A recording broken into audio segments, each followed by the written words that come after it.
ये तुमने क्या किया सुनीता, तुमने क्या किया? मेरे बच्चे को मुझसे दूर कर दिया। ये हक तुम्हें किसने दिया? तुमने अपने सपने के चलते बच्चे को ही कुचल दिया। तुम कैसी माँ हो? तुम एक वाहियात औरत हो।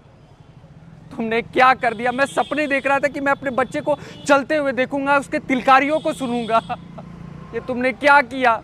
ओ रवीश प्लीज, ये एक्टिंग मत करो। मैं बच्चे पैदा करने के लिए थोड़ी आई हूँ इस दुनिया में। मेरे भी कुछ सपने, मेरे भी कैरियर है। मुझे एक्टर बनना है। मैं बच्चे के चलते अपने कैरियर को नहीं कुचल सकती। मेरे लिए वो बहुत इंपॉर्टेंट है।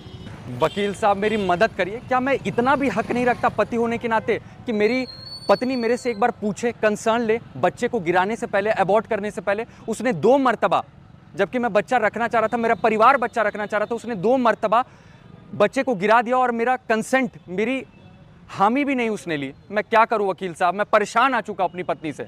ये तो बहुत गलत हुआ रवीश तुम्हारे साथ। ना जाने आज कितने लोगों की शायद ऐसी ही कहानी है जहां पर पत्नी उनके जीवन में तो आती है या ढाल बनकर के कि वो उनका साथ निभाएगी, उनके साथ कदम से कदम मिलाकर के, उनके भावनाओं के साथ और उनके दुख के क्षण में उनके साथ रहेगी। लेकिन इसका हो जाता है बिल्कुल विपरीत कई परिस्थितियों में। देखिए, ऐसा नहीं है कि महिलाओं के भी सपने होते हैं, लेकिन एक पिता की भी भावनाएं होती हैं। अगर ऐसी स्थिति में कोई महिला बार बार गर्भपात करा ले रही है और अपने पति से परमिशन भी नहीं ले रही है और उसके परमिशन और सहमति के विरुद्ध बच्चे को गिरा दे रही है, तो कहीं ना कहीं एक मानसिक क्रूरता बनती है।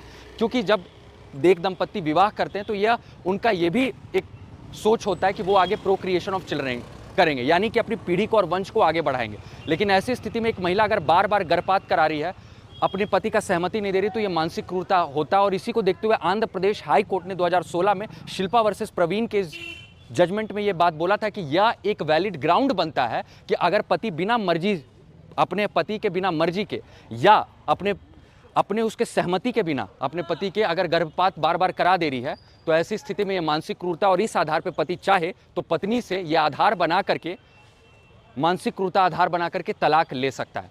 देखिए, प्यार में जब 2 इंसान जुड़ते हैं ना, तो उनके सपने भी एक होते हैं। वह किसी तरीके से एक बीच का रास्ता निकालते हैं कि कैसे वो एक दूसरे को एडजस्ट करेंगे। और प्यार का मतलब ही एडजस्टमेंट, दूसरे की खुशी को समझना, बिना कहे समझना और उसके लिए तत्काल प्रभाव से कार्य करना।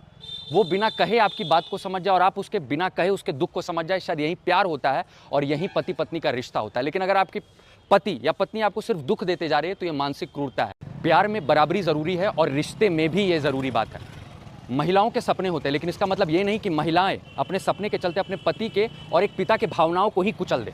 एक तरफा फैसला रिश्ते में दर्द देता है और प्यार को खत्म कर देता है। तो ऐसी स्थिति में अगर पत्नी आपके साथ ये क्रूरता कर रही है, तो कानून आपके साथ है। आप कानून का रास्ता आजमाइए और कानून की मदद से आप वैसी पत्नी से अलग हो सकते हैं। प्रॉपर सलाह और